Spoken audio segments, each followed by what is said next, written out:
மதிமுகம் தொலைக்காட்சி வழங்கும் மக்களுக்காக for the people. Title sponsor by Sathya spreading happiness. கீழே இறால் Sri Kamakshi chit fund private limited. Powered by Ganga sweets, hotel Ganga மற்றும் ஹெர்போ கேர் மருத்துவமனை. மகிழ்வித்து மகிழ். மதிமுகம் தொலைக்காட்சியின் மக்களுக்காக ஃபார் தி பீப்புள் நிகழ்ச்சிக்கு உங்களை அன்போடு வரவேற்கிறோம்.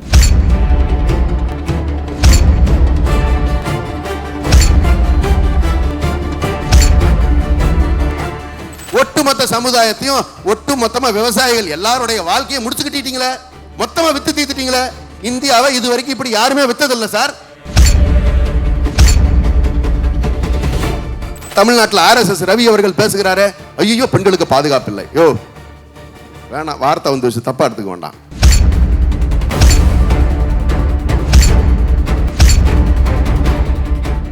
ரெண்டு குஜராத்திகள் நாட்டை விற்று கொண்டிருக்கிறார்கள். ரெண்டு குஜராத்திகள் இந்த நாட்டை மொத்தமாக வாங்கி கொண்டிருக்கிறார்கள்.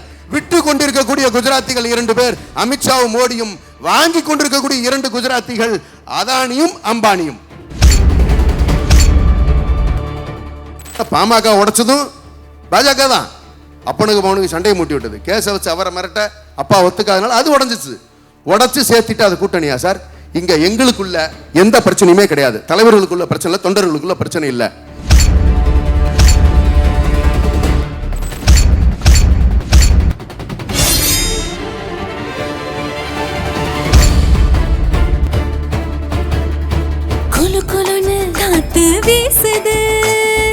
உங்கள் சத்யாவில் குளு குளு ஏசி ஆஃபர். கீழே இறால் Sri Kamakshi chit fund private limited. For contact 9345055654. Ganga Sweets, Hotel Ganga. For corporate bookings, contact 9600863333 and 9952253333. Herbo Care இயற்கை மருத்துவமனை.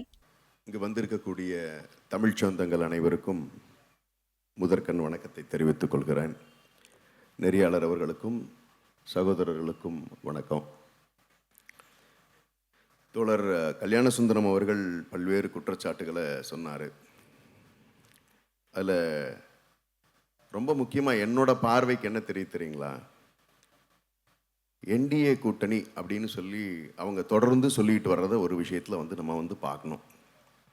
அப்போ நமக்கு எப்படிப்பட்ட செய்தி நமக்கு தேவைப்படுது அப்படிங்கிறத நம்ம உறுதிப்படுத்திக்கணும். கடந்த காலங்களில் ஆட்சி செய்கின்ற ஒரு இரண்டு நாடுகளை நாம் ஒப்பீடு செய்ய வேண்டும்னு நான் விருப்பப்படுறேன். இரண்டு நாடுகள் எந்தெந்த நாடுகள்ங்கிறது நான் இறுதியாக சொல்லும் பொழுது உங்களுக்கு தெரியும். ஒரு நாட்டில் இருக்கக்கூடியவர், அந்த நாட்டை வழிநடத்தக்கூடியவர், பெண்களுக்கு நான் ஒவ்வொரு நாளும் சிந்தித்து சிந்தித்து திட்டங்களை உருவாக்கி தந்து கொண்டே இருக்கிறார். அவர்களுடைய வாழ்வியலை, அவர்களுடைய அடிப்படை வாழ்வாதாரத்தை பெருக்குவதற்காக எத்தனையோ திட்டங்களை அறிவித்து கொண்டே இருக்கிறார். அது மகளிர் உரிமை திட்டமாக இருக்கட்டும், தமிழ் புதல்வன் திட்டமாக இருக்கட்டும், கட்டணமில்லா பேருந்து திட்டமாக இருக்கட்டும். அப்படி ஒரு நாடு. இன்னொரு நாட்டில் சொல்லுகிறேன், டெல்லியில் இருக்கக்கூடிய பெண்கள் கடந்த ஆண்டில் மட்டும் 14,752 பெண்கள் காணாமல் போயிருக்கிறார்கள். மொத்தம் காணாமல் போனவர்களுடைய பட்டியல் 24,508. இது NCRB ரெக்கார்ட், ஆதாரம் இருக்கிறது. அண்ணன் அங்க நடந்த இங்க நடந்த சில குற்றச்சாட்டுகளை சொல்லி இருக்கிறார். இந்த 5 ஆண்டுகளில் மொத்தமே அவ்வளவுதான் இருந்திருக்கு. அது இயல்பா வந்து ஒரு சமுதாயத்தில் நடக்கக்கூடிய இயல்பு. ஆனா நான் சொல்ற பட்டியலுக்கு ஒரு வருஷத்துல 24,508 பேர் காணாம போயிருக்காங்க டெல்லியில. கடந்த ஒரு ஆண்டுல மட்டும் அங்க ஒரு ஆட்சி நடக்கிறது. அதை நடத்துகின்றவர்கள் யார் என்பது நமக்கு தெரியும். குஜராத்ல 2016 2020 மட்டுமே 41,621 பேர் காணாமல் போயிருக்கிறார்கள். 2021 இப்ப வரைக்கும் 2026 NCRB ரெக்கார்டே இல்ல. எங்க? குஜராத்ல. அண்ணே, ஒரு பொண்ணுக்கு தவறு நடந்த உடனே இந்த நாட்டினுடைய முதலமைச்சர் எப்படி நடவடிக்கை எடுத்தார்? உடனடியாக சட்டமன்றத்தை கூட்டி சட்டங்களை கடுமையாக்கி 10 ஆண்டு கடுங்காவல் தண்டனை, அந்த குற்றங்களில் ஈடுபட்டவர்கள் மீதெல்லாம் கடுமையான நடவடிக்கையை எடுத்ததை நம்ம வந்து பார்த்தோம். இத்தனை பேர் காணாம போயிருக்காங்களா? என்னென்ன நடவடிக்கை எடுத்திருக்காங்க? யூபியில அங்க அதிமுக ஆட்சியா நடக்குது இல்லன்னு. நான் NDA கூட்டணியை பத்தி பேசுறேன்னு, NDA தலைமையை பத்தி பேசுறேன்னு. அப்ப இவர்கள் எல்லாம் என்ன அதுல காரணம் இருக்கு, கூட்டணி தானே வச்சிருக்கீங்க. நான் பேசுறதுக்கு காரணம் இருக்கு. நான் என்னங்கிறது நான் நிறைவில் அது வரும்போது உங்களுக்கு கிளைமேக்ஸ் வரும்போது உங்களுக்கு சுச்சுவேஷன் என்னங்கிறது புரியும். யூபியில் 1,08,000 பேரை காணோம். ஆண் பெண் பாலினத்தவர்களுடைய பட்டியல் விவரங்கள் இல்லை. ஏங்க ஒரு நாட்டில் இத்தனை லட்சம் பேரை காண, இதுல பெண்களை பெரும்பான்மையா காண, பெண்களை கூட்டு போய் என்ன பண்ணுவாங்க? கூலி வேலைக்கு வைப்பாங்களா?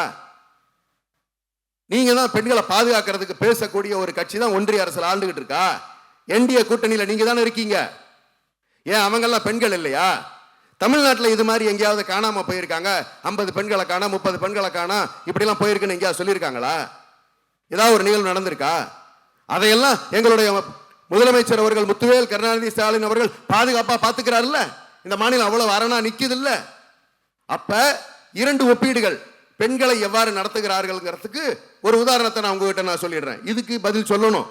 ஏன்னா நீங்க அவங்கள தான் இங்க கூட்டிக்கிட்டு வந்து ஆளுவதற்கான வழிவகையை செய்து கொண்டிருக்கிறீர்கள். உங்க கட்சியை இன்னைக்கு இப்படி உடைச்சு வச்சிருக்காங்களே, அதுல திரும்ப சேர்த்து வச்சிருக்காங்களே, அது எல்லாத்தையும் யார் பண்ணியிருக்கா, எப்படி பண்ணியிருக்கா, என்டிஏ கூட்டணி அவங்க எப்படி உங்களை வச்சிருக்காங்கிறது உங்களுக்கு தெரியணும். சமூக அக்கறை எல்லாத்துக்கும் இருக்கு. நீங்க அவங்கள கூட்டிகிட்டு வந்து வச்சு இங்க ஆள்றதை கொண்டு வந்தீங்கன்னா எந்த மாதிரியான விளைவுகள் ஏற்படும்? அவங்க செஞ்ச எந்த ஒரு விஷயத்துக்காகவாவது பாரதிய ஜனதா எம்என் ரேகாவை காலி பண்ணுச்சு. ஒரு வார்த்தை பேச முடிஞ்சா விஜி ராம்ஜின்னு ஒண்ணு கொண்டு வராங்க. என்ன நடந்திருக்கு? விஜி ராம்ஜில ஏரி வேலை இனிமே இருக்குமா? இருக்காதுல்ல. நீங்க இங்க இருந்து ப்ரொபோசல் அனுப்புவீங்களா, அவங்க ஒத்துக்கிட்டா பணம் கொடுப்பாங்களாம், அதுக்கப்புறம் தான் நீங்க வேலையை செய்யணுமா. அப்ப முடிச்சுக்கிட்டீங்களா? நீங்க தான் விவசாயியா சார்? அமெரிக்காவோட இன்னைக்கு வந்து ஒப்பந்தம் போட்டிருக்காங்க. யார் போட்டிருக்கா? உங்க என்டிஏ கூட்டணி தலைமை தான் சார். விவசாயி பழனிசாமி ஐயா அவர்களே, விளைவு என்னன்னு உங்களுக்கு தெரியுமா? விளைபொருட்கள், நீங்க விவசாய விளைபொருட்களை 0% வரியில இந்தியாவுக்குள் அனுமதிக்க போறீங்களே, தமிழ்நாட்டுடைய விவசாயிகள் பாதிக்கப்பட மாட்டார்களா? 18% 30% 110% வரைக்கும் வரி இருந்துச்சு. அப்ப தமிழ்நாட்டு விவசாயிகளை யார் பாதுகாக்க போறது? எப்படி நீங்க அனுமதிக்கலாம்? அப்ஜெக்ஷன் சொல்லணும்ல சார்.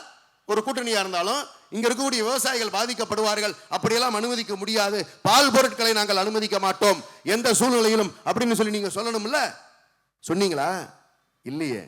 விஜி ராம்ஜிக்கு சாதகமா போராட்டம் நடத்துகிறீர்கள். இதை பத்தி வாயே திறக்கல. இப்படி ஒன்று இந்தியாவில தான் நடக்குதாங்கிறத மாதிரி கம்முன்னு இருக்கிறீங்க. அப்ப நீங்க தான் விவசாயிகளை பாதுகாக்கிறவங்களா? ஐரோப்பிய நாடுகளோடு நீங்க ஒப்பந்தம் போட்டிருக்கீங்க. யாரு? மோடி தான் போட்டிருக்காரு. என்ன ஒப்பந்தம் போட்டிருக்கீங்க? ஆட்டுக்கறியை தமிழ்நாட்டுக்குள்ள இல்ல இந்தியாக்குள்ளேயே அனுமதிக்கலாம்னு போட்டுட்டீங்க. இப்ப நான் கேட்கிறேன், விவசாயிகளுக்கு கேட்கிறேன், ஆடுகள் அவர்களுக்கு ஒரு பெரிய வருமானமா இல்லையா ஆடு வளர்ப்பது? ஆட்டுக்கறியை நீ பாட்டு கொண்டாந்து உள்ள விட்டுட்டீங்கன்னா 500 ரூபாய்க்கு 600 ரூபாய்க்கு கிலோ லேண்டட் ஆகும். 1000 ரூபாய்க்கு இன்னைக்கு கறி விற்குது. அந்த விவசாயியோட நிலைமை என்ன சார்? நீங்க விவசாயியா? நீங்க தான் இவங்களெல்லாம் காப்பாற்ற போறீங்களா? நீங்க ஏன் திசை மாத்துறீங்க? சின்ன சின்ன குற்றங்களை எல்லாத்தையும் எடுத்து வச்சு பெருசா பட்டியலா படிச்சுட்டா போதுமா? ஒட்டுமொத்த சமுதாயத்தையும் ஒட்டுமொத்தமா விவசாயிகள் எல்லாருடைய வாழ்க்கையை முடிச்சுக்கிட்டீங்களே, மொத்தமா வித்து தீத்துட்டீங்களே. இந்தியாவை இது வரைக்கும் இப்படி யாருமே வித்ததில்லை சார். அப்ஜெக்ஷன் சொல்ல வேண்டிய இடத்துல நீங்க தான் இருக்கீங்க. சொன்னீங்களா எங்க விவசாயிகள் இப்படிலாம் பாதிக்கப்படுவாங்க, இதுக்கெல்லாம் வந்து நீங்க செய்யக்கூடாது சொல்ல முடியுமா? ஒரு விஷயத்துல என்டிஏ அரசாங்கத்துக்கிட்ட நீங்க ஏதாவது தமிழ்நாட்டுக்கு வேணும்னு கேட்டு பெறுகின்ற நிலையில் இருக்கிறீர்களா? இல்லையே. அப்ப எங்க இருக்கு தமிழ்நாட்டோட நிலைமை? இது மட்டுமா கஞ்சா கஞ்சா கஞ்சான்னு அண்ணன் சொல்லிக்கிட்டே இருக்காரு. நான் கேட்கிறேன், நான் ஒரு விவசாயி, எங்க தோப்புல ஒரு 140 தென்னை மரம் இருக்கு. வெள்ளைப்பூச்சி பக்கத்து தோட்டத்துல இருந்து வந்துடும்னா நாங்க மருந்து கட்டுவோம், மருந்து வேர்ல கட்டுவோம். கட்டினா ஒரு 3 மாசத்துக்கு தாக்கு பிடிக்கும். அடுத்த 3வது மாசம் 4வது மாசத்துல இருந்து பக்கத்து தோட்டத்துல இருந்து மறுபடியும் வந்துடும். என்னதான் மருந்து கட்டிக்கிட்டு இருந்தாலும் மீண்டும் மீண்டும் பக்கத்து தோட்டத்தெல்லாம் சரி பண்ணாத வரைக்கும் சரி வராது. ஒட்டு மொத்தமா இந்தியால கஞ்சாவுக்கான போர்ட் அத்தனையும் திறந்து வச்சு அதானி கையில ஒப்படைச்சிட்டு எல்லா போர்ட்ல இருந்து வெளிநாடு பார்டர்கள் எல்லாத்தையும் நார்காட்டிக்ஸ் டிபார்ட்மெண்ட் அவங்க கண்ட்ரோல்ல வச்சுக்கிட்டு, இந்தியால நார்காட்டிக்ஸ் டிபார்ட்மெண்ட் வச்சுக்கிட்டு நீங்கள கஞ்சாவை கண்ட்ரோல் பண்ணியிருக்கணும். ஏன் பண்ணல?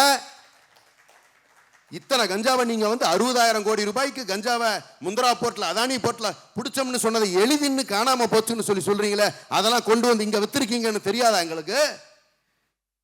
ஒருவேளை உங்களுக்கு அப்படிலாம் ஆசை இருந்ததுன்னா தனி அதிகாரத்தை தமிழ்நாட்டு அரசு கிட்ட கொடுங்க. என்டையர் பார்டரையும் நாங்க செக் பண்ணிக்கிறோம்.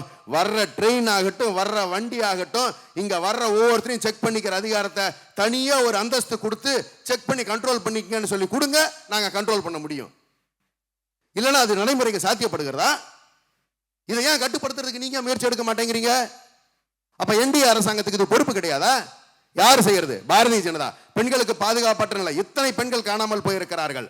ஒரு வார்த்தை யாராவது பேசுறாங்களா?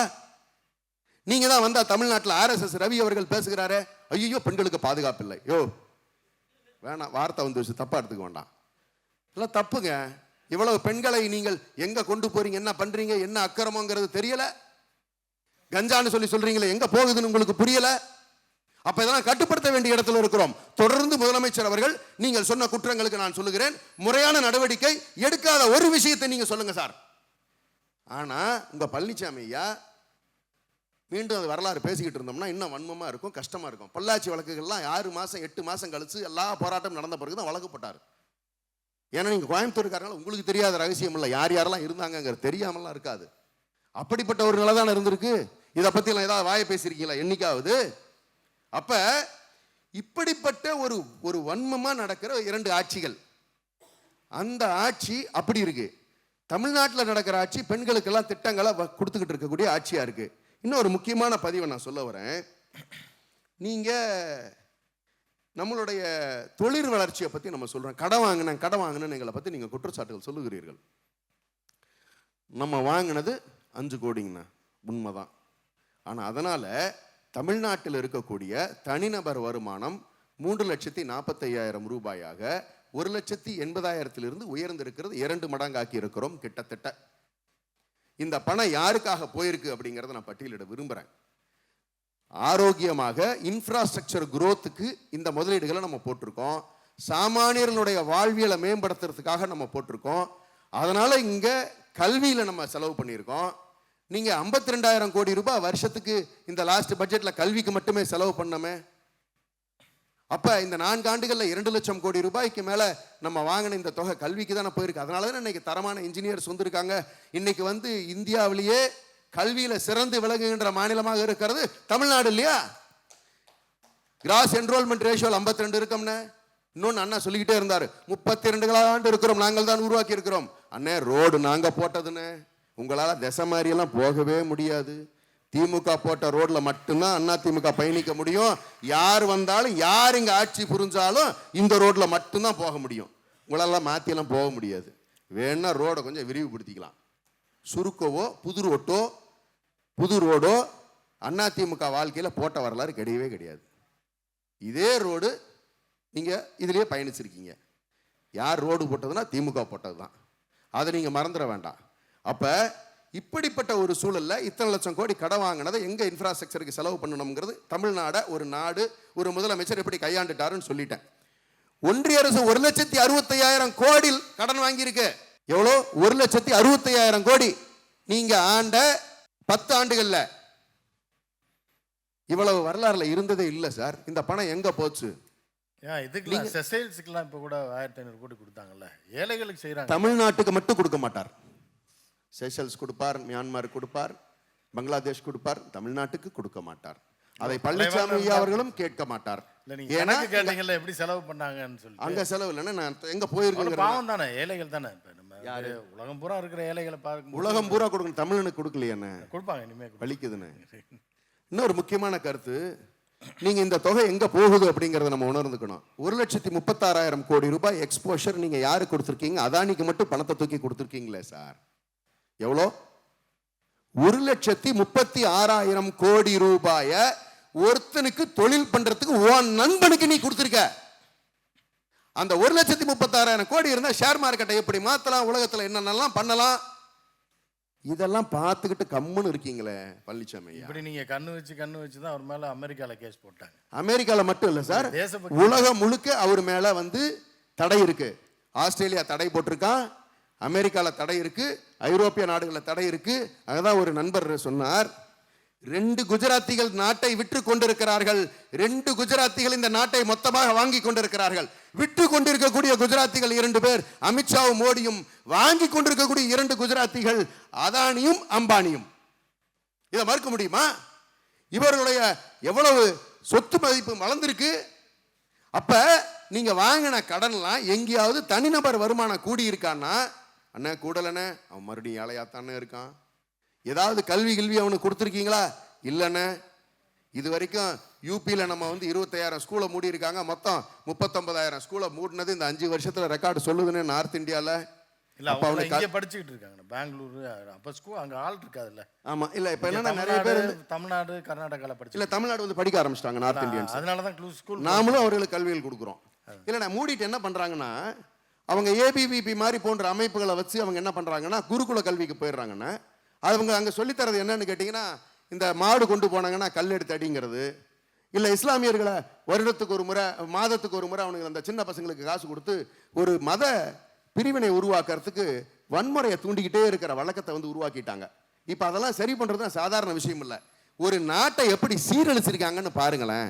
வடநாடு எப்படி இருக்கு? தமிழ்நாட்டில் ஏதாவது அது மாதிரி நடக்குதா சார்? எங்கேயாவது ஏதாவது ஒன்று சின்ன தகவல் ட்விட்டரில் வந்துச்சுன்னா அந்த தகவல் உண்மையான வெரிஃபை பண்ணி உடனே முதலமைச்சர் நடவடிக்கை எடுக்கிறாங்கல்ல. நீங்கள் இதெல்லாம் ஏன் சார் பாசிட்டிவாக பேச மாட்டேங்கிறீங்க? சமுதாயத்தில் தப்பே நடக்காமல் இருக்குமா சார்? நடக்கும். ஆனால் நடந்த பிறகு எப்படி அந்த முதலமைச்சர் நடவடிக்கை எடுத்திருக்கிறார், அந்த அரசு எப்படி நடந்து கொண்டு இருக்கிறது, இதுதான் நம்ம பார்த்து பேசணும். அப்ப ஒன்றிய அரசுல நடவடிக்கையை எடுக்கலங்கிறது நமக்கு தெளிவா தெரியுது. அந்த பணமெல்லாம் அந்த கடனெல்லாம் நீங்க அடுத்து ஒரு முக்கியமான ஒரு செய்தியை பதிவிடுறேன்.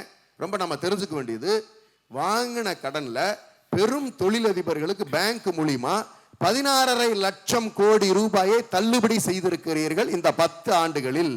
எவ்வளவு சார்? 16.5 லட்சம். அதுல திரும்ப நீங்க எவ்வளவு தெரியுமா வசூல் பண்ணிருக்கீங்க? 2.5 லட்சம் கோடி ரூபாய் தான் வசூல் பண்ணிருக்கீங்க. மீதி 14 லட்சம் கோடி ரூபாய் எவன் வீட்டு பணத்தை தூக்கி கொடுத்துட்டு நீங்க யாருக்கு கொடுத்துட்டு அவன்லாம் வெளிநாட்டுக்கு ஓட்டிட்டான்னு இங்க கதை சொல்லிட்டு உட்கார்ந்துருக்கீங்க. ஆனா ஒவ்வொரு சாமானியன்ட்டையும் மினிமம் பேலன்ஸ் இல்லைன்னு அவன் அக்கௌண்ட்ல இருந்தெல்லாம் பணத்தை எடுத்தீங்களே. இதான் ஒன்றிய அரசு நடத்துகின்ற விதமா? வரி வசூல் இப்படிதான் நீங்க பண்ணணுமா? அப்ப இந்த பணமெல்லாம் எங்க போகுது? தமிழ்நாட்டில் நம்ம வாங்கி இருக்கக்கூடிய கடன் சாமானியனுடைய வாழ்வியலை உயர்த்திருக்கிறது, இந்த சமுதாயத்தை உயர்த்தி பிடிக்கிறது. ஜிடிபி நமக்கு 11.19% 16 நோக்கி நகர்றோம். அங்க 7 சொல்றான். ஆனா அதைய வேர்ல்டு பேங்க் கொஸ்டின் பண்ணியிருக்கான். என்ன சொல்றான்னா, உங்களுடைய கடனுக்கும் உங்களுடைய வருவாய்க்குமான பர்சன்டேஜ் தப்பா காட்டுறீங்க, உங்க ஜிடிபி நம்பர் கரெக்டா இல்லைன்னு உலக வங்கி கண்டனத்தை தெரிவித்திருக்கிறது. அப்ப இப்படிப்பட்ட ஒரு நாட்டை நடத்தி கொண்டிருக்கக்கூடிய மோடி அவர்களுடைய தலைமையில் இருக்கக்கூடிய பாரதிய ஜனதா கட்சியின் என்டிஏ கூட்டணியில் அங்கம் வகிக்கின்ற பழனிசாமி ஐயா அவர்களே, தமிழ்நாட்டுக்கு இவர்களை நீங்கள் கூட்டிக் கொண்டு வந்து நீங்கள் ஓட்டு கேட்கின்ற நிலையில் நீங்கள் ஈடுபடுத்துகிறீர்களே, உங்களுடைய கட்டுப்பாட்டில் ஏதாவது இருக்கிறதா? நீங்க ஏதாவது ஒரு கருத்தை பதிவிட முடியுமா? கூட்டணி பலம்னு அண்ணன் சொல்றீங்களே, நான் கேட்கிறேன், டிடிவி தினகரன் அண்ணன் உட்கார்ந்த உடனே உங்களால பேசவே முடியலையே. அவரு தானே முழுமையா பேசிக்கிட்டே இருந்தாரு. அவர் சொல்றாரு, நீ சிலுவம்பாளையம் பழனிசாமி தான் மறந்துடாத அப்படிங்கிறத தோரணை மெயின்டைன் பண்ணாருல்ல. கூட்டணின்னு சொல்றீங்களே நிறைவு கருத்து, அவருக்கான பதில் இது அவசியம் சொல்லணும். முதல்ல உங்க கட்சியை உடைச்சதே பாரதிய ஜனதா தான். 5 உடைச்சது. சசிகலா அம்மையாரை காலி பண்ணது பாஜக, டிடிவி அண்ணனை காலி பண்ணது பாஜக, ஓபிஎஸ் அண்ணனை வெளியே அமிச்சது பாஜக, அதுக்கப்புறம் நீங்க இருக்கக்கூடிய செங்கோட்டையன் அண்ணனை கடைசி வரைக்கும் அமிச்சது பாஜக. எல்லாத்தையும் உடைச்சது இவங்களே, சேர்த்து வச்சது அவங்க. கூட்டணி பலமாயிடுச்சு. அட்ராசக்க. அடுத்தது இத்தனை அக்கிரமங்கள் எல்லாம் நடக்குது இல்ல, இந்த கூட்டணியை பலம்னு சொல்றாங்கல்ல, எந்த மனசாட்சியோட சொல்றாங்க? அங்க இருக்கக்கூடிய, இன்னும் சரியா சொன்னா பாமக உடைச்சதும் பாஜக தான். அப்பனுக்கு பவனுக்கு சண்டையை மூட்டி விட்டது, கேச வச்சு அவரை மிரட்ட அப்பா ஒத்துக்காதனால அது உடஞ்சிச்சு. உடைச்சு சேர்த்துட்டு அது கூட்டணியா சார்? இங்க எங்களுக்குள்ள எந்த பிரச்சனையுமே கிடையாது. தலைவர்களுக்குள்ள பிரச்சனை இல்லை, தொண்டர்களுக்குள்ள பிரச்சனை இல்லை. பாரதிய ஜனதாவில் இருந்து அவர்களுடைய தூண்டுதலின் பேரில் பொதுவாக அவங்களுக்கு ஒரு வழக்கம் இருக்கு. பல்வேறு கட்சிகளை உடைக்கின்ற வழக்கம் பாரதிய ஜனதாக்கு உண்டு. அப்படி இந்த கூட்டணியை உடைப்பதற்கு முயற்சி செய்கிறீர்கள். இந்த கூட்டணி உடையவே உடையாது. தலைவர்கள் தெளிவாக இருக்கிறார்கள், தமிழ்நாட்டு மக்களும் தெளிவாக இருக்கிறார்கள். இதை நீங்கள் மறந்துவிட வேண்டாம். இது அவருக்கான பதில். இது எல்லாத்துக்கும் சேர்த்து நிதர்சனம் ஒன்னே ஒன்று சொல்றேன். எவ்வளவு பெரிய தீய சக்தி ஒன்றிய அரசுல இருந்து இந்தியாவை சீரழிச்சுக்கிட்டு இருக்கு. இந்த தீய சக்தியை பத்தி ஒரு வார்த்தை கூட பேச மாட்டேங்கிறாங்க, அவரை சொல்ல மாட்டேங்கிறாங்க. ஆனால் இடையில பழனிசாமி ஐயாவுக்கு ஒரே ஒரு நாள் 2 கொடியை பார்த்த உடனே சிக்னல் கிடச்சிருச்சுன்னாரு. அப்படி எங்களுடைய கூட்டணிக்குள் இருக்கக்கூடிய சின்ன சின்ன விஷயங்களை வைத்து யாரோ ஒருவருடைய சொந்த ஆதாயத்துக்காக பேசுகின்ற விஷயங்களுக்கெல்லாம் முக்கியத்துவம் கொடுத்து அதை நீங்கள் பார்த்து ட்விட்டரில் பார்த்து ஃபேஸ்புக்கில் பார்த்து ஒரு 5 நிமிஷம் சந்தோஷம் அடைஞ்சிக்கலாம். ஆனால் அதனால் ஒன்றும் நடக்க போகிறது இல்லைண்ணே. தெளிவாக தான் சொல்கிறோம். திராவிட முன்னேற்ற கழகத்தின் தலைமையிலான கூட்டணி எங்களுடைய உற்ற தோழர்களான இந்த தமிழர்களின் நலன் காப்பதற்காக நம்மோடு பங்களித்துக் கொண்டிருக்கக்கூடிய அண்ணன் திருமாவளவன் அண்ணன் ஆகட்டும், காங்கிரஸ் கட்சி ஆகட்டும், அண்ணன் ராகுல் காந்தி அவர்களாகட்டும், அவர்கள் மீதெல்லாம் எங்களுக்கு உயர்ந்த மரியாதை உண்டு. அண்ணன் வைகோ அண்ணன் அவர்களாகட்டும், எங்களுடைய தலைவர்கள் ஒத்த கூட்டத்தில் நீங்கள் பார்த்தீங்கன்னு சொல்லி சொன்னால் எங்கேயுமே எந்த நிரலும் எந்த காலத்திலும் ஏற்பட்டது கிடையாது, ஏற்பட போவதும் இல்லை. தமிழ்நாட்டை பாதுகாப்பதில் இப்படிப்பட்ட ஒரு தலைவர் தான் மீண்டும் அரியணைக்கு வருவார் என்பதில் எந்த சந்தேகமும் உங்களுக்கு வேண்டாம். நீங்கள் செய்கின்ற தவறு ஏதேனும் இருந்தால் திருத்திக் கொள்ளத்துக்கு முயற்சி செய்யுங்கள். 2026 அல்ல 2031 அப்பவும் நாங்கள் வாய்ப்பு தர மாட்டோம். எழுதி வைத்துக் கொள்ளுங்கள். தமிழர்களை காக்கின்ற நிலையில் இருக்கக்கூடியது திராவிட முன்னேற்ற கழக கூட்டணி மட்டும்தான். நீங்கள் பாரதிய ஜனதாவோடு இருக்கின்ற வரை நீங்கள் எந்த காலத்திலும் அரியணை ஏறுவதற்கான வாய்ப்புகள் இல்லவே இல்லை. எஸ்.வி. சேகரன் சொன்னதை நினைவுபடுத்தி சொல்றேன். பெரிய கல்லை கட்டிக்கிட்டு கிணத்துல குதிக்கிறீங்க, சும்மா கூட குதிக்கலங்கிறத தெளிவா நீங்க வச்சுக்கோங்க. இதுதான் உண்மையான நிலை அப்படிங்கிறத பதிவு பண்ணி எக்காலத்திலும் தமிழர்களுடைய நலன் சார்ந்து முடிவுகள் எடுக்கின்ற இடத்தில் எங்களுடைய பெரும் தலைவராக, த டாலஸ்ட் லீடராக தமிழர்களுடைய தமிழ்நாட்டை உலக அளவில் உயர்ந்து படுத்திருக்கிறார். அதற்கு எங்களுடைய முத்துவேல் கருணாநிதி ஸ்டாலின் அவர்கள் மீண்டும் அவர்கள் அரியணையில் ஏறுவார். நிறைவாக ஒற்றை கருத்தை பதிவு செய்ய விரும்புகிறேன். உலகம் முழுக்க தமிழர்களுடைய புகழ் சென்றிருக்கிறது. இன்னைக்கு அதுக்கு ஒரு முக்கியமான பதிவு ஆதி காலத்திலிருந்து நமக்கு இருக்குன்னு சொல்றோம். எகிப்துல நமக்கு ஒரு பெரும் பதிவு இன்னைக்கு கிடைத்திருக்கிறது. நம்முடைய மன்னன் அங்கு சென்று வந்ததற்கான ஆதார பதிவு கிடைச்சிருக்கு. அப்ப உலகம் முழுக்க தமிழ் சிறந்து இது ஒன்னே ஒண்ணு அவ்வளவுதான், நிறைவில் முடிச்சிடுறேன். அப்ப இந்த தமிழை பேசுறதுக்கான உரிமை எங்களுக்கு இருக்கு. ஆனா உலகத்துல தமிழை பத்தி பேசினா தான் அங்கீகாரம் கிடைக்கும்னு மோடி அவர்கள் உலகம்லாம் போகும்போதெல்லாம் தமிழை பேசுவார். ஆனா தமிழுக்கு எந்த நல்லது செய்யாது. தயவு செய்து தமிழை விட்டு விட்டார்கள். மகிழ்ச்சி. ஏன்னா அந்த பட்ஜெட்லேயும் அந்த அம்மையார் சொல்லலை. தமிழை உச்சரிப்பதற்கும் தமிழின் பெருமை சொல்லுவதற்கும் எங்களுடைய முத்துவேல் கருணாநிதி ஸ்டாலின் ஐயா இருக்கிறார்கள். பாரதிய ஜனதா அவர்கள் தயவு செய்து நேற்று கூட சொன்னாங்க ஒரு கருத்து, நாங்கள் தமிழில் பேசணும் எனக்கு ஆசை இருந்துச்சுன்னா தமிழ் டீச்சர் வச்சு கற்றுக்குங்க, வந்து பேசுங்க, அது ஒன்றும் கஷ்டமான விஷயமெல்லாம் இல்லை அப்படி. ஆனால் அதில் ஒரு முக்கியமான கருத்து நீங்கள் கவனிக்கணும், அதை பதிவிட்டு தான் ஆகணும். அது வேதாந்தா நிறுவனத்திற்கான ஸ்டெர்லைட் ஆலை. பாரதிய ஜனதா மோடி அவர் சொல்லிட்டு போறாரு, இல்லை அப்படிலாம் கிடையவே கிடையாது, எங்கள் முதலமைச்சர் கொள்கை ரீதியாக மட்டும்தான் கூட்டணி வச்சிருக்கேன்னு சொல்றாரு. அண்ணன் நீங்கள் சுட்டு கொன்னது நம்ம தமிழ்நாட்டு மக்களன்னு யாருக்காக சுட்டு கொன்னீங்கன்னா, பாரதிய ஜனதா கட்சியினுடைய தலைவர் மோடி அவர்களுடைய நண்பர் வேதாந்தாவினுடைய நிறுவனம் நடக்க வேண்டும் என்பதற்காகத்தான் நீங்கள் சுட்டு கொன்னீர்கள். யாரை சுட்டு கொன்னீங்க? நம்ம தமிழ் மக்களை சுட்டு கொன்னீங்க. அப்ப நீங்க யாருக்கு கைக்கூலியா வேலை பார்த்துருக்கீங்க அப்படிங்கிறது அதுல தெளிவாகலையா? அதை நான் வலிமையா பதிவு பண்ண விரும்புறேன் இந்த அரங்கத்துல. அடுத்தது இன்னொன்று திரும்ப அவங்க சொல்லிட்டு இருந்தாங்க, சமகால அரசியல் நமக்கு அவசியமாக தேவைப்படுகிறது. இதுதான் நம்ம பெரிய விவாதத்துக்கு உட்படுத்தணும். ஏன்னா அரியணை யாருக்கு அப்படிங்கிறது நீங்க தலைப்பு வச்சிருக்கீங்க. எம்ஜிஆர் எப்படி இருந்தார், அம்மையார் எப்படி இருந்தார், அதெல்லாம் இப்பொழுது பயன்படுமா என்று சொன்னால் பேச்சுக்கு வாதத்துக்கு வைத்துக் கொள்ளலாம். ஐயா வரலாறுலாம் சொன்னாங்க, அண்ணா மகிழ்ச்சின்னு கேட்கறதுக்கு நல்லா இருக்கு, மகிழ்ச்சி. அங்க அதாவது 2 விதமான கருத்துக்களும் எல்லா இடங்களிலும் இருக்கும். ஆனால் சமகாலத்தில் யார் தமிழ்நாட்டை ஆள வேண்டும், ஏன் ஆள வேண்டும், எப்படி ஆள வேண்டும், இது நமக்கு இன்னைக்கு அவசியம். எதிர்கால பார்வை நமக்கு இன்றைய விவாதத்தின் முக்கியமானது ஒரு தலைப்பு. அதுக்கு நாம யாருக்கிட்ட இருந்து எப்படி கத்துக்கலாம்னா, என்னுடைய அனுபவத்துக்கு குறுகிய காலமாக இருந்தாலுமே கூட கடந்த காலங்களில் இந்த தமிழ்நாட்டை எப்படி வழிநடத்தி இருக்கிறார்கள் அப்படிங்கிறது நம்ம தெரிஞ்சுக்கணும். அப்ப மற்ற மாநிலங்களை எப்படி ஆண்டு கொண்டிருக்கிறார்கள் பாரதிய ஜனதாங்கிறது நம்ம மறுக்க முடியாது. ஏன் நான் சொல்ல வரேங்கிறது நீங்க தெளிவா புரிஞ்சுக்கோங்களேன். இப்ப தேசிய கல்விக் கொள்கை அமல்படுத்தப்படுவதற்கான முயற்சிகள் கடுமையாக நடந்தது. பாரதிய ஜனதா கடுமையாக சொல்லிக் கொண்டிருக்கிறார்கள், NEP கையெழுத்து போட்டீங்கன்னா தான் சமகர சிக்ஷா அபியானுக்கு பணம் கொடுப்போம்னு கட்டாயப்படுத்திக்கிட்டு இருக்காங்க. நான் கேட்கிறேன்னு, ஒருவேளை அதிமுக இருந்துச்சுன்னா ஒத்துருக்குமா ஒத்துக்காதா? பேசணும்ல, பேசாமட்டு நகர்ந்துட முடியுமா என்ன? நீங்க மறுத்து பேசுறீங்களா அமித்ஷா ஐயாட்ட? இல்ல முடியாதுன்றீங்களா? சத்தமே இல்லாம போய் நீங்க கையெழுத்து போட்டுட்டு வந்தது தானே நேஷனல் மெடிக்கல் கவுன்சில் உருவாக்கி அம்மையார் கொண்டு வராத நீட் இங்க வந்துச்சுல்ல. ஜெயலலிதா அம்மையார் இருந்தப்ப நீட் இருந்துச்சா? இல்ல. அது நிறுத்தி வைக்கிற தெம்பு திராணி அம்மையாருக்கு இருந்துச்சுல்ல. விதிவிலக்கு பெறுகின்ற திறமை இருந்துச்சுல்ல. அது இல்லாம பண்ணது யாரு? பழனிசாமி ஐயா தானே பண்ணீங்க. அப்போ அது மாதிரி எனக்கு தெரியாமல் கையெழுத்து போட்டுட்டாங்கன்னு சொல்லிவிட்டு நீங்கள் நேஷனல் எஜுகேஷன் பாலிசி நீங்கள் உள்ளே கொண்டு வந்துட்டீங்கன்னு சொல்லி சொன்னால் நீங்கள் பேருக்கு தான் இருமொழி கொள்கைன்னு சொல்லுவீங்க. உங்களை பற்றி எங்களுக்கு தெரியாதா என்ன?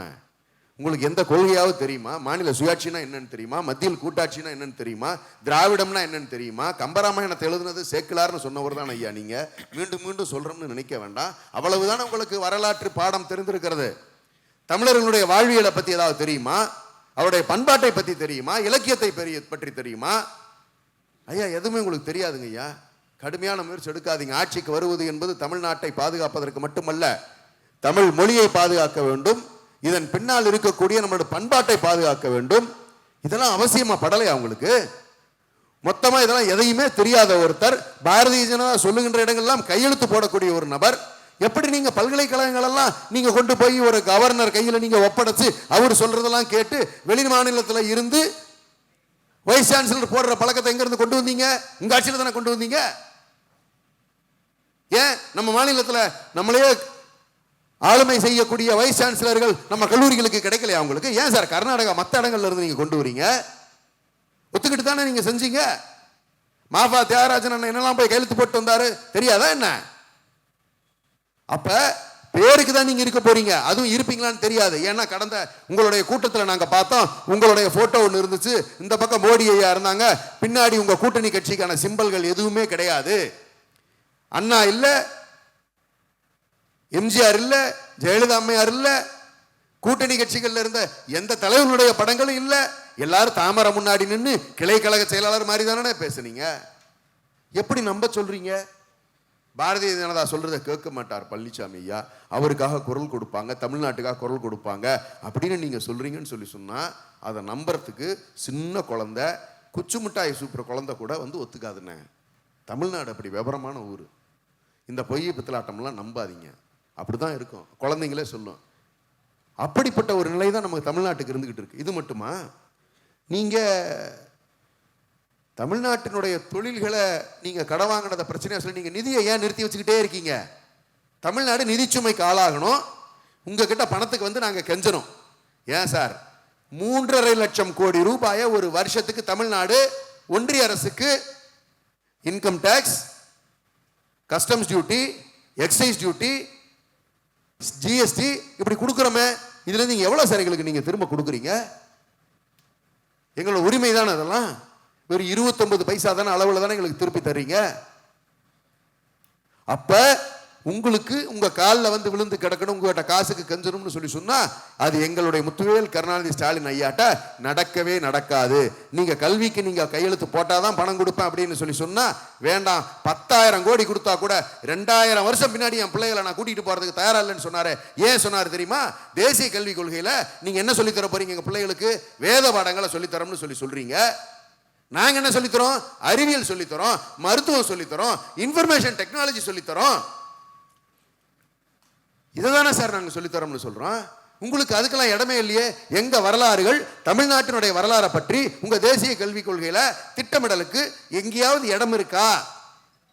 தேசிய கல்விக் கொள்கையில சுத்தமா இல்லையே. அதை நாங்க ஏத்துக்கணுமா? அப்ப அப்படிப்பட்ட ஒரு விஷத்தை தானே நீங்க எங்களுக்கு கொடுக்கணும்ங்கிறீங்க. நீங்க 3ஆம் வகுப்புல தேர்வு வைப்பீங்களா, 5ஆம் வகுப்புல தேர்வு வைப்பீங்களா, 7ஆம் வகுப்புல தேர்வு வைப்பீங்களா, 9ஆம் வகுப்புல தேர்வு வைப்பீங்களா, 10ஆம் வகுப்புல தேர்வு வைப்பீங்களா, 11ல தேர்வு வைப்பீங்களா, 12ல தேர்வு வைப்பீங்களா? 3 மொழி கத்துக்கணுமா? குழந்தைங்க பாஸ் ஆகுமா சார்? குழந்தைங்க படிக்கக்கூடாது. உங்களுக்கு சாமானியர் வீட்டு குழந்தைங்கலாம் படிக்கக்கூடாது இந்த சிஸ்டம்ல வரக்கூடியவங்கலாம். ஆனா உங்க பிள்ளைங்கலாம் IGCSEல இன்டர்நேஷனல் சிலபஸ்ல எல்லாம் வெளிநாட்டில் படிக்குமா? ஆனா தமிழ்நாட்டு பிள்ளைகளோ எளியவர்களுடைய குழந்தைகளோ படிக்க கூடாதுங்கிறத கொண்டு வரதானே நீங்க தேசிய கல்விக் கொள்கை திட்டத்தை கொண்டு வந்தீங்க. அப்ப கல்வியில பின்தங்கணும் அனுமதிக்க மாட்டார் எங்களுடைய முதலமைச்சர் அவர்கள். இந்த 2500 கோடி ரூபாய்க்காக பின்தங்கிய மாநிலமாக என்னுடைய பிள்ளைகளுடைய வாழ்க்கையை நாங்கள் கெடுப்போமா என்று சொன்ன எங்களுடைய தலைவர் செய்ய மாட்டார். நிறைவாக ஒன்றை சொல்லிக் கொள்கிறேன். பாரதிய ஜனதாவை பொறுத்தவரையில் தமிழ்நாட்டை சூறையாட காத்துக் கொண்டிருக்கிறது. அண்ணா திராவிட முன்னேற்ற கழகத்தை பெருமளவில் ஆட்கொண்டு விட்டதாகத்தான் எங்களுடைய பார்வைக்கு தெரிகிறது. உங்களுக்கும் அது எப்படி இல்லாங்கிறது தெரியும். அப்ப தமிழ்நாட்டுடைய மக்கள் தெளிவாக தீர்ப்பளிப்பார்கள். மீண்டும் அரியணையில் ஏறப்போவது தமிழர் நலன் காக்கக்கூடிய நம்முடைய முத்துவேல் கருணாநிதி ஸ்டாலின் ஐயா அவர்கள் என்பதை பதிவு செய்து நிறைவு பெறுகிறது. மதுமுகம் தொலைக்காட்சி வழங்கும் மக்களுக்காக for the people Title sponsored by Satya, spreading happiness. Kila Iral Sri Kamachi Chit Fund Private Limited. Powered by Ganga Sweets, Hotel Ganga மற்றும் ஹெர்போகேர் மருத்துவமனை மகிழ்வித்து மகிழ். குளு குளுன்னு காத்து வீசுது. உங்கள் சத்யாவில் குளு குளு AC offer. Sathya. Kila Iral Sri Kamachi Chit Fund Private Limited. For contact 93450555654. Ganga Sweets Hotel Ganga. For corporate bookings, contact 9600863333 and 9952253333. Herbocare இயற்கை மருத்துவமனை.